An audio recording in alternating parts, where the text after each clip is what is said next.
ان اللہ لا یغیر ما بقوم حتی یغیروا ما بانفسہم۔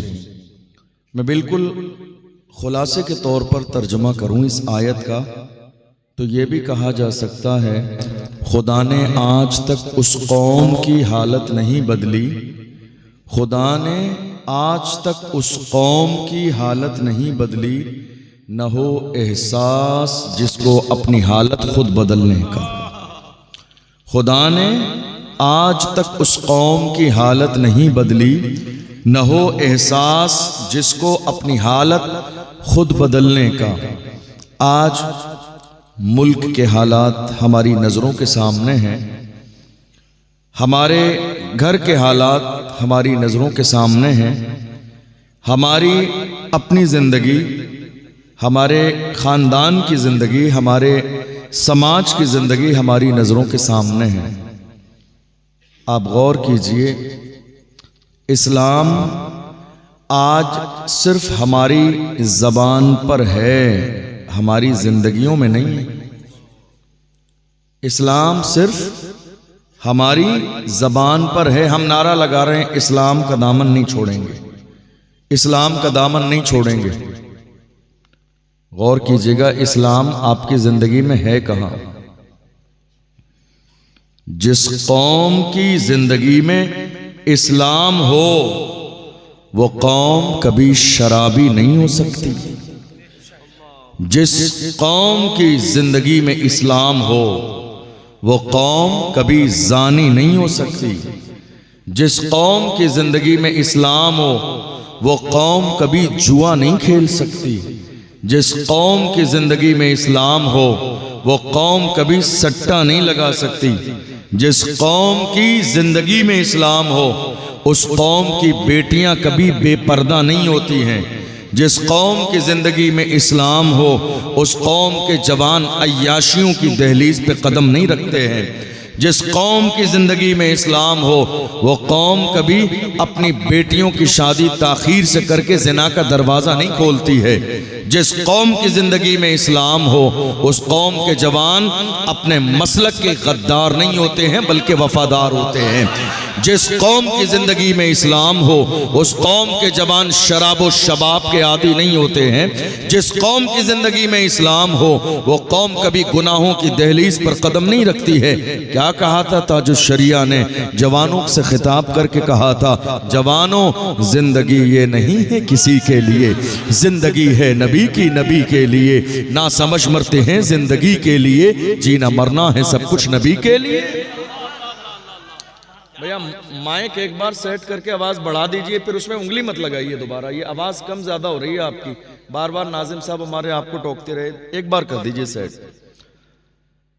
تو جہاں اسلام زندگیوں میں ہوتا ہے وہاں حالات کچھ اور ہوتے ہیں۔ میں آپ کو بتاؤں، کئی بار ایسا ہوتا ہے جلسوں میں جانے کے بعد انتظامیہ میں سے کچھ لوگ آ کے کان میں کہتے ہیں حضرت ذرا سا خیال رکھنا، ذرا سا خیال رکھنا، چونکہ انہوں نے کئی جگہ ہماری کئی موضوعات پر تقریریں سنی ہیں، اصلاحی بھی سنی ہیں اور انقلابی بھی سنی ہیں، تو انہیں ڈر لگتا ہے کہ کہیں انقلابی تقریر نہ ہو جائے۔ کہتے ہیں حضرت آپ بہت زیادہ کھل کے بولتے ہیں، دبتے نہیں ہیں، کیا بات ہے؟ کیا بہت بیک گراؤنڈ مضبوط ہے؟ میں کہتا ہوں بتا دوں گا تو تمہارا کلیجہ دہل جائے گا۔ میرے بیک گراؤنڈ کی بات کرتے ہیں، اور رہی دبنے کی بات، ارے کیا دبے جس پہ حمایت کا ہو پنجہ تیرا، کیا دبے جس پہ حمایت کا ہو پنجہ تیرا، شیر کو خطرے میں لاتا نہیں کتا تیرا۔ امام احمد رضا کے غلام نہ کبھی ڈرتے ہیں، نہ کبھی دبتے ہیں، نہ کبھی چھپتے ہیں، نہ کبھی بھاگتے ہیں، اور وہ جس انداز میں جہاں بھی ہوتے ہیں ثابت قدم رہتے ہیں اور زمانے کو یہ پیغام دے دیتے ہیں، یاد رکھنا بھاگنے والے نہیں ہیں، جان جاتی ہے تو جاتی رہے مگر مصطفیٰ کی عظمت پر آنچ نہیں آنے دیں گے۔ حضور کی شان میں ایک ذرے کے برابر گستاخی کو برداشت نہیں کریں گے۔ بہت سارے لوگ کہتے ہیں حضرت ذرا سا خیال رکھیے گا، ایسی تقریر کرنا کہ کسی کو بری نہ لگے، کسی کو تکلیف نہ ہو، ایسی بات بتانا کسی کو برا نہ لگے۔ میں کہتا ہوں اس کا مطلب یہ ہے نہ زنا کی بات کی جائے جو کہ ہماری قوم میں عام ہو چکا ہے آج کی تاریخ میں، نہ سٹے کی بات کی جائے کہ ہمارے جوانوں میں عام ہو چکا ہے، نہ شراب کی بات کی جائے، نہ بے پردگی کی بات کی جائے، نہ نمازوں کو چھوڑنے کی بات کی جائے، کوئی بات کی ہی نہیں جانی چاہیے۔ تو جلسہ صرف سجا لیجئے، علماء ممبر پر بٹھا لیجئے اور لا کے سب کے منہ پر ٹیپ لگا دیجئے کہ جلسہ صرف زیارت کے لیے ہے، حق بولنے کے لیے نہیں ہے۔ جلسہ صرف زیارت کے لیے، حق بولنے کے لیے نہیں ہے۔ مگر یاد رکھنا کوئی بھی ہو کسی اور کا ماننے والا چوک سکتا ہے، احمد رضا کے غلام نہ کبھی چوکے ہیں نہ کبھی چوک سکتے ہیں۔ وہ تو جب بولنے کا موقع آتا ہے تو کھل کے کہتے ہیں، اس لیے کہ ہمیں بے باکی امام احمد رضا نے گھٹی میں پلائی ہے۔ جس امام سے کہا تھا نان پارا کے نواب کی تعریف کر دو تو جلال میں آگے ارشاد فرمایا احمد رضا دنیا دار کی نہیں تعریف کرے گا تو مدینے کے تاجدار کی تعریف کرے گا، احمد مختار کی تعریف کرے گا۔ اور جب تعریف کرنے پہ آئے تو پکار کے کہتے ہیں وہ کمال حسن حضور ہے کہ گمان نقص جہاں نہیں، یہی پھول خار سے دور ہے، یہی شمع ہے کہ دھواں نہیں۔ فصحا عرب کے بڑے بڑے تیرے آگے یوں ہیں دبے لچے، کوئی جان منہ میں زباں نہیں بلکہ جسم میں جان نہیں۔ کروں تیرے نام پہ جاں فدا، نہ بس ایک جاں تو جہاں فدا، تو جہاں سے بھی نہیں جی بھرا۔ کروں کیا کروڑوں جہاں نہیں، کروں مدح اہل دوبل رضا، پڑے اس بلا میں میری بلا، میں گدا ہوں اپنے کریم کا، میرا دین پارے نہ نہیں۔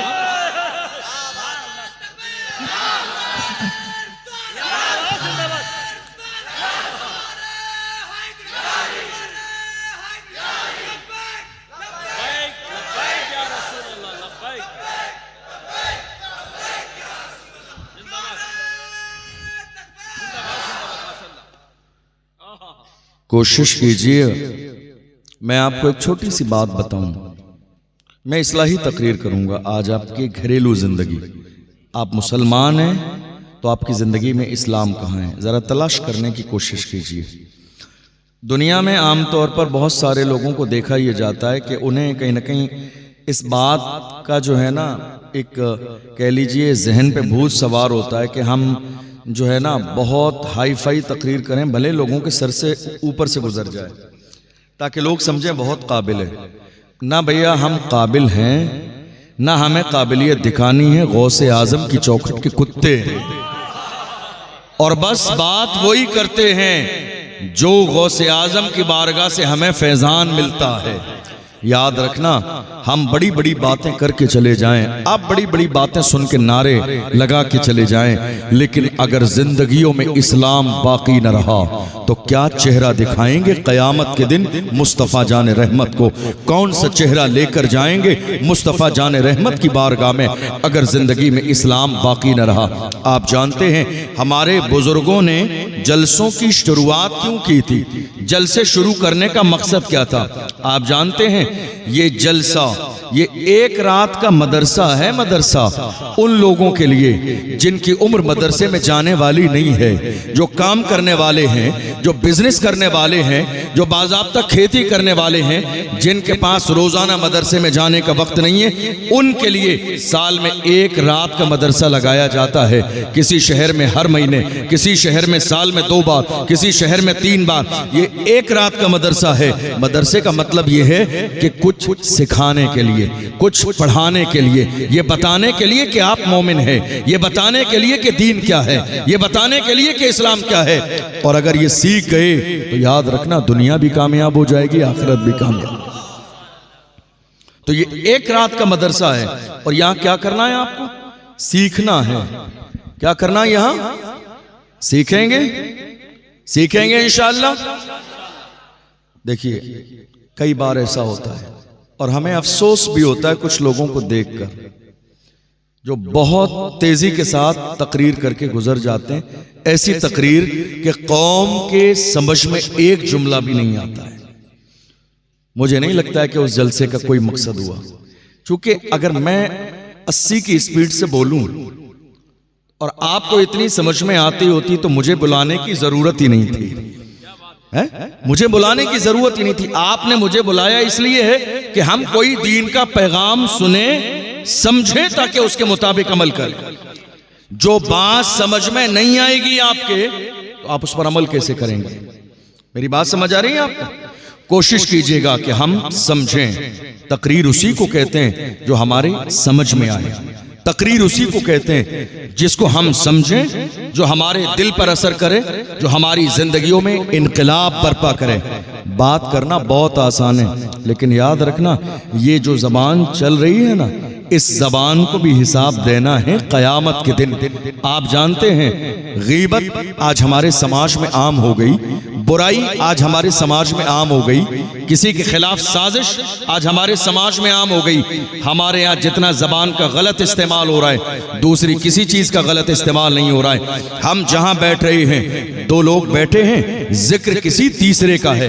جہاں 3 لوگ بیٹھے ہیں، ذکر کسی چوتھے کا ہے۔ جہاں 4 لوگ بیٹھے ہیں، ذکر کسی 5ویں کا ہے۔ ہم نے زبان کا غلط استعمال کیا اور کیا سوچ رہے ہیں؟ ہم جس کے بارے میں برائی کرتے ہیں اسے معلوم نہیں ہے۔ اگر یہ سوچ رہے ہیں، اس کا مطلب یہ ہے کہ آپ کا ایمان اللہ کی ذات پر کمزور ہے، اس لیے کہ تم جس کے بارے میں برائی اور غیبت کرتے ہو وہ جانے نہ جانے مگر اس کو پیدا کرنے والا پروردگار دیکھ رہا ہے۔ واللہ یعلم ما تسرون وما تعلنون، تم جو ظاہر کرتے ہو میرا رب وہ بھی جانتا ہے، اور جو تم چھپاتے ہو میرا رب وہ بھی جانتا ہے۔ زبان کا غلط استعمال آج ہماری زندگیوں میں ہے۔ آپ غور کیجئے، اللہ نے زبان کو بنایا کیسا؟ اللہ نے زبان کو 32 دانتوں کی قید میں رکھا، 32 دانتوں کے بیچ میں قید میں، تاکہ غلط استعمال نہ ہو۔ لیکن اس کے باوجود سب سے زیادہ غلط استعمال آج ہماری زبان کا ہو رہا ہے۔ یہی زبان ہے جس کی وجہ سے بھائی بھائی سے جدا ہو جاتا ہے، یہی زبان ہے جس کے غلط استعمال کی وجہ سے امام مقتدی سے جدا ہو جاتا ہے، یہی زبان ہے جس زبان کی وجہ سے بیوی شوہر سے جدا ہو جاتی ہے، یہی زبان ہے جس زبان کے غلط استعمال کی وجہ سے آج محلے ٹوٹ رہے ہیں، سماج ٹوٹ رہے ہیں، برادریاں ٹوٹ رہی ہیں، صرف زبان کے غلط استعمال کی وجہ سے۔ اگر دل کے کانوں سے سن رہے ہیں تو میری بات سن کے جائیے گا اور دل پہ ہاتھ رکھ کے سنیے گا۔ جنہوں نے زندگی میں زبان کا غلط استعمال کیا، یاد رکھنا ہم نے ایسے لوگ بھی دیکھے ہیں جو زبان کا غلط استعمال کرتے رہے، برائی کرتے رہے، غیبت کرتے رہے، کسی کے خلاف سازش کرتے رہے، صبح سے شام تک زبان کا استعمال کرتے رہے۔ غلط استعمال زبان کا ہم نے ایسا بھی دیکھا، ایک دن ایسا بھی آیا کہ اللہ نے ان کو فالج کی بیماری میں مبتلا کر دیا، زبان پر فالج کا اثر ہو گیا، اب پڑے ہیں بستر موت پر، اب زبان چلنے کے لیے راضی نہیں ہے، اب کلمہ پڑھنا بھی نصیب نہیں ہوتا ہے، اب قرآن پڑھنا بھی نصیب نہیں ہوتا ہے۔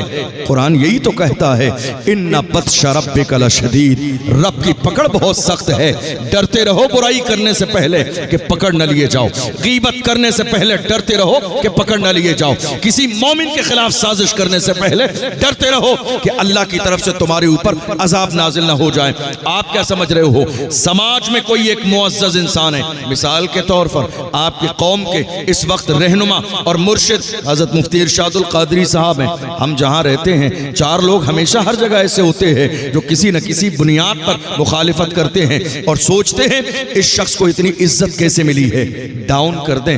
یاد رکھنا اگر یہ سوچ آپ کی ہے تو اللہ کی ذات پر آپ کو یقین نہیں ہے، چونکہ قرآن کہتا ہے وَتُعِزُّ مَن تَشَاءُ وَتُذِلُّ مَن تَشَاءُ، عزت دینے والی ذات رب کی ہے، رب جسے عزت دینا چاہے، میرے نبی فرماتے ہیں پوری دنیا اگر اس بات پر جمع ہو جائے کہ مل کر تمہیں نقصان پہنچائے، میرا رب نہ چاہے تو نقصان نہیں پہنچا سکتے، اور اگر دنیا اس بات پر جمع ہو جائے کہ تمہیں فائدہ پہنچائے مگر میرا رب نہ چاہے تو فائدہ نہیں پہنچا سکتے۔ ہم تو بڑے خوبصورت انداز میں ایسے لوگوں کو کہتے ہیں نادان کو اس بات کا بالکل نہیں پتا، وَتُعِزُّ مَن تَشَاءُ وَتُذِلُّ مَن تَشَاءُ، اللہ کے حضور یہ ہوتا ہے فیصلہ، وَتُعِزُّ مَن تَشَاءُ وَتُذِلُّ مَن تَشَاءُ، جھوٹی نوازشات کی بارش فضول ہے، ہم کو ذلیل کرنے کی سازش فضول ہے۔